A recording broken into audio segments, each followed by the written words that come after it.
तो अब रुख कर लेते हैं न्यूज अपडेट की खबरों की ओर। अमेरिका, इजराइल और ईरान के बीच पिछले 1 महीने से जारी महाजंग में फिलहाल राहत की खबर सामने आई है। अमेरिकी राष्ट्रपति डोनाल्ड ट्रंप ने 2 हफ्तों के लिए सैन्य कार्रवाई रोकने और सीज फायर पर सहमति जताई है। अमेरिकी राष्ट्रपति ट्रंप ने सोशल मीडिया पोस्ट करके बताया कि ईरान की तरफ से तुरंत स्ट्रेट ऑफ हॉर्मुज खोलने की शर्त पर 2 हफ्ते तक के लिए सीज फायर पर सहमत हो गए हैं। यह फैसला पाकिस्तान के प्रधानमंत्री शहबाज शरीफ और सेना प्रमुख असीम मुनीर के साथ हुई बातचीत के बाद लिया गया है। ट्रंप ने कहा कि यह फैसला कूटनीतिक रास्ता खोलने और व्यापक युद्ध विराम की दिशा में एक कदम है।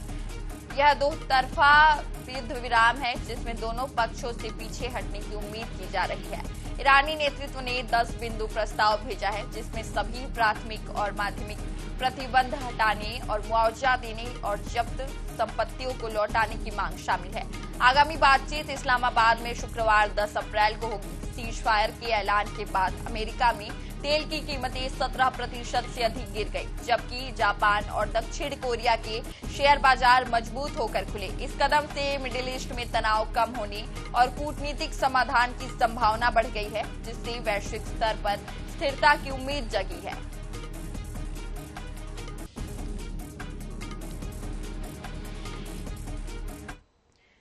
तो वहीं रायपुर से बड़ी खबर है, जहां छत्तीसगढ़ कांग्रेस की बड़ी बैठक आज जिला अध्यक्षों कार्यकर्ताओं के साथ होगी चर्चा। स्थानीय मुद्दों को लेकर बनाई जाएगी रणनीति। राज्य सरकार के खिलाफ बड़े आंदोलन की तैयारी। प्रदर्शन की रूपरेखा पर भी हो सकता है फैसला। संगठन को जमीनी स्तर पर सक्रिय करने पर जोर। पीसीसी चीफ दीपक बैज करेंगे बैठक की अध्यक्षता। बैठक में नेता प्रतिपक्ष डॉक्टर चरणदास महंत, पूर्व मुख्यमंत्री भूपेश बघेल और पूर्व उप मुख्यमंत्री टीएस सिंहदेव भी रहेंगे मौजूद। तो ज्यादा जानकारी के साथ मोहम्मद हसन रायपुर से सीधे हमारे साथ लाइव जुड़ गए हैं। हसन जी, ये किस प्रकार का ये बैठक होगा? कांग्रेस की ये बड़ी बैठक होगी और क्या कुछ विषयों पर चर्चा होगी? ज्यादा जानकारी आपके पास? बिल्कुल, देखिए, पूरे प्रदेश भर में कांग्रेस जो है लगातार संगठन को मजबूत करने के लिए काम कर रही है। बूथ स्तर से लेकर के पंचायत स्तर, प्रदेश स्तर समेत तमाम अलग अलग क्षेत्रों में जो कांग्रेस है अपनी टीम को मजबूत करने के काम में जुट गई है। चुनाव से पहले ही कांग्रेस इस बार जो है जमीनी स्तर के कार्यकर्ताओं को मजबूत किया जा रहा है, नई कमेटियों का गठन किया जा रहा है, नई टीमों का गठन किया जा रहा है और इसी तरह में एक महत्वपूर्ण बैठक जो है वो कांग्रेस की आज आयोजित की गई है, जिसमें तमाम जो जिलाध्यक्ष है उनके साथ साथ बूथ स्तर तक के कार्यकर्ता जो हैं वो सीधे पीसीसी चीफ दीपक बैज, पूर्व मुख्यमंत्री भूपेश बघेल, नेता प्रतिपक्ष चरणदास महंत और पूर्व उप मुख्यमंत्री टीएस सिंहदेव से सीधे तौर पर चर्चा करेंगे और अपनी बातें रखेंगे। संगठन को लेकर के रूपरेखा जो है वो तैयार की जाएगी। आने वाले समय में किस तरीके से छत्तीसगढ़ में काम करना है, गांव से लेकर के पंचायत, शहर, ग्रामीण क्षेत्रों में कैसे लोगों तक जो है पहुंचना है, उसको लेकर के महत्वपूर्ण चर्चा रहेगी। कैसे लोगों को पार्टी से जोड़ना है और आने वाले समय में किस प्रकार से राज्य सरकार को घेरना है, आंदोलन किस तरीके से करने, किन किन मुद्दों को उठाना है, इन तमाम विषयों पर चर्चा जो है वो इस बैठक में होने वाली है। बैठक इसलिए भी महत्वपूर्ण है क्योंकि पीसीसी चीफ के साथ साथ तमाम जो वरिष्ठ नेता है वो सीधे तौर पर बूथ स्तर तक के कार्यकर्ताओं से मिलने वाले, उनसे संवाद करने वाले, यानी कि बूथ स्तर से लेकर के प्रदेश स्तर तक के नेता जो है उनकी सीधे तौर पर बात होगी कि कैसे काम करना है, क्या कठिनाइयों का सामना करना पड़ रहा है, आने वाले समय में कार्यकर्ताओं को कैसे मजबूत करना है। उस बैठक में रणनीति जो है वो तैयार की जाएगी। जी बिल्कुल हसन, तो कांग्रेस इस बार अपने कार्यकर्ताओं के साथ विशेष रूप से कार्य करने के लिए लोगों को प्रशिक्षण भी दे सकती है इस बैठक में। तो आप बने रहिएगा हमारे साथ, हम आगे भी आपसे खबरों पर अपडेट लेंगे। तो वहीं रायपुर से बड़ी खबर है, जहां मुख्यमंत्री विष्णुदेव साय के दिल्ली दौरे का दूसरा दिन। आज केंद्रीय गृह मंत्री अमित शाह से मुलाकात करेंगे। बस्तर विकास 2.0 पर गृह मंत्री शाह से करेंगे चर्चा। बस्तर की मौजूदा स्थिति को देंगे जानकारी। कई अन्य केंद्रीय मंत्रियों से करेंगे मुलाकात। छत्तीसगढ़ के विकास के लिए केंद्रीय मंत्रियों से करेंगे चर्चा। मंगलवार को पीएम मोदी से हुई थी मुलाकात। प्रधानमंत्री को दिया बस्तर आने का न्योता। पीएम मोदी को सौंपा बस्तर के विकास का ब्लूप्रिंट। दिल्ली से कल सुबह रायपुर लौटेंगे सीएम साहब। तो हसन हमारे साथ लगातार जुड़े हुए हैं इस खबर में। हसन, आज दिल्ली दौरे का दूसरा दिन है सीएम विष्णुदेव साय का। क्या कुछ ज्यादा जानकारी है आपके पास? किन मुद्दों को लेकर चर्चा हो सकती है गृह मंत्री अमित शाह से? बिल्कुल, देखिए छत्तीसगढ़ में नक्सलवाद खत्म होने के बाद से दिल्ली दौरा ये पहला दौरा है जब मुख्यमंत्री विष्णुदेव साय दिल्ली दौरे पर हैं। कल उन्होंने पीएम मोदी से भी मुलाकात की थी और कहीं ना कहीं नक्सलवाद को खत्म करने को लेकर के उनका धन्यवाद किया था और साथ ही बस्तर की मौजूदा स्थिति को लेकर के पीएम मोदी से चर्चा की थी, वहां के विकास को लेकर के चर्चा की थी। आज दूसरा दिन है मुख्यमंत्री विष्णुदेव साय के दिल्ली दौरे का। आज केंद्रीय गृह मंत्री अमित शाह से मुलाकात करेंगे, नक्सलवाद को खत्म करने को लेकर के धन्यवाद तो देंगे ही देंगे, साथ ही साथ आने वाले समय में बस्तर विकास 2.0 कैसे बस्तर के क्षेत्र का विकास करना है, आने वाले समय में किन किन योजनाओं को वहां तक पहुंचाना है, कैसे पहुंचाना है, इन तमाम विषयों पर जो है केंद्रीय गृह मंत्री अमित शाह से सीएम साय जो है सीधे तौर पर चर्चा करेंगे। साथ ही साथ जिस प्रकार से बस्तर में नक्सलवाद खत्म हुआ है, अब बस्तर को नक्सलवाद मुक्त होने के बाद वहां पर विकास कैसे हो, विकास कार्यों से कैसा जोड़ा जाए, वहां के ग्रामीणों को कैसे सरकार की योजनाओं का फायदा मिले और किन किन योजनाओं को वहां पर लागू किया जा सकता है, कैसे वहां के ग्रामीणों को जो ग्रामीण जो क्षेत्र है, नक्सलवाद के जो क्षेत्र है, वहां पर और कैसी बेहतर सड़क कनेक्टिविटी हो, तमाम विषयों पर यानी कि बस्तर का जो विकास है 2.0 इन पर जो है एक ब्लूप्रिंट जो है वो तैयार किया जाएगा और इस ब्लूप्रिंट को लेकर के आज केंद्रीय गृह मंत्री अमित शाह से चर्चा होगी और निश्चित रूप से कहीं ना कहीं बस्तर के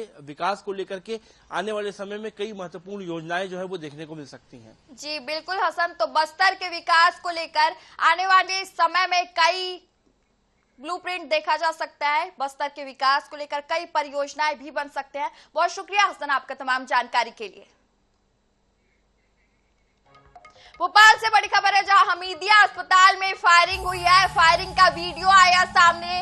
पुलिस और अस्पताल की सुरक्षा व्यवस्था की खुली पोल। फायरिंग से पहले बदमाश ने 15 मिनट तक फैलाई थी दहशत। तलवार और पिस्टल लेकर 15 मिनट तक था मौजूद। अस्पताल से ही लगा हुआ है कोएफिजा थाना। दहशत में फैलाने के बाद फायर कर हुआ था फरार आरोपी। तो अस्पताल से ही लगा हुआ है कोएफिजा थाना। तो देखिए दहशत, इतनी चोरों पर लगाम ही नहीं लग रहा है कि पुलिस थाना बगल में है। तो तस्वीरें देख सकते हैं आप, अस्पताल से ही लगा हुआ कोएफिजा थाना भी है और ये वारदात वहीं पे हुई है, पुलिस थाने के पास ही हुआ है। देख सकते हैं आप यहाँ पे तस्वीरें देख सकते हैं आप किस तरह से ये पूरी घटना हुई है। पूरी फायरिंग की वीडियो सीसीटीवी में कैप्चर हो गई। अब पुलिस और अस्पताल की व्यवस्था पर सवाल उठ रहे हैं।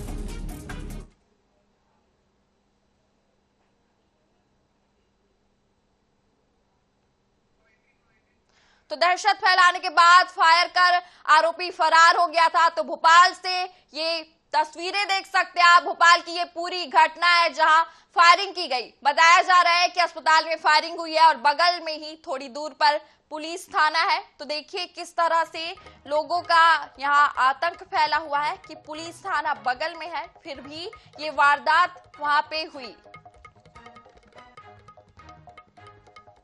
बता दें कि दहशत फैलाने के बाद फायर कर फरार हो गया आरोपी।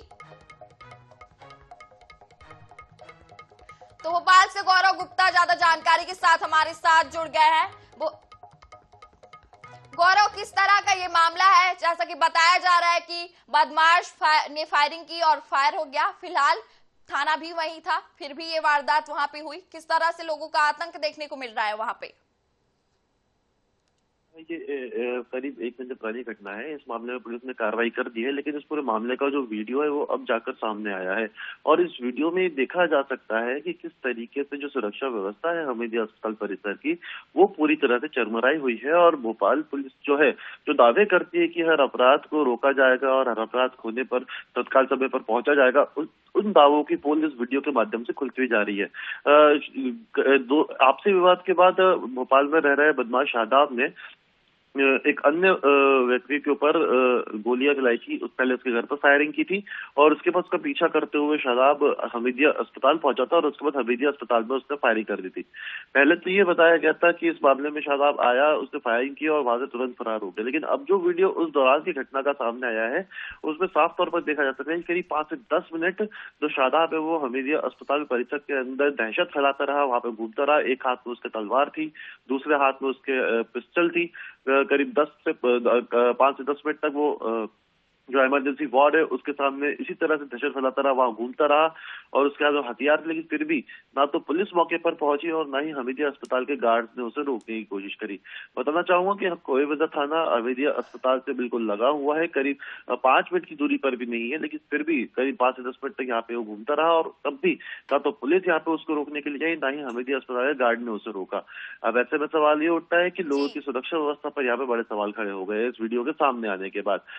हालांकि इस मामले में शादाब फायरिंग करके फरार हो गया था, जिसके बाद उसे महाराष्ट्र की जलगांव पुलिस ने गिरफ्तार किया था और पुलिस उसे गिरफ्तार करके एक बार आ भी चुकी है। लेकिन अब वीडियो के सामने ये बड़ा ही संगीन मामला है कि यहाँ पे किस तरह से फायरिंग हुई और आरोपी फरार हो गया। फिलहाल ये वीडियो तो पुराना बताया जा रहा है, लेकिन अब इस पर कार्रवाई हो रही है। बहुत शुक्रिया आपका तमाम जानकारी के लिए। तो वही रीवा से बड़ी खबर आ रही है, जहां पति ने पत्नी पर किया जानलेवा हमला, चाकू से किए कई वार, पेट और गले में गंभीर चोट, वेंटिलेटर पर जिंदगी की जंग लड़ रही है पीड़िता। शराब के नशे में धुत था आरोपी पति, फिलहाल आरोपी फरार है। मामले की जांच में पुलिस जुटी हुई है। तो ये बड़ी खबर रीवा से हम आपको बता रहे हैं, जहां पति ने पत्नी पर वार किए। शराब के नशे में धुत होकर आरोपी पति ने पत्नी पर हाथ उठाया और अब फरार बताया जा रहा है आरोपी। मामले की जांच में फिलहाल पुलिस जुटी हुई है। तो ये जानलेवा हमला किया गया है पति के द्वारा अपनी पत्नी पर, चाकू से कई वार भी किए गए।